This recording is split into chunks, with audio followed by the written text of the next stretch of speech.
tää Rux Place.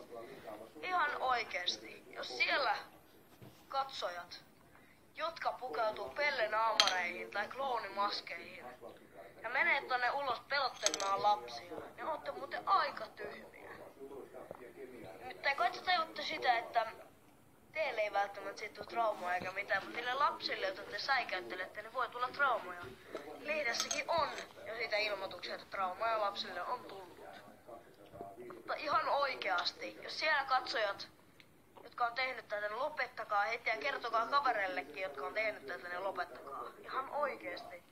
Ei välttämättä teille tule traumaa, eikä nyt mullekaan, mutta siis niinku jollekin pienille lapsille ja vanhoille papoille hitto. Noilla pienillä lapsilla on jo tullut traumaa ja ne on joutunut sairaalaan sen takia. Ihan oikeesti, ymmärrättekö, kuinka tyhmää toi on? Mitä te tosta ansaitsette? Mitä te tuolla hyödytte? Ihan oikeesti. Jakakaa tätä videoa ympäri kaikkialle, että tää video leviää koko Suomeen.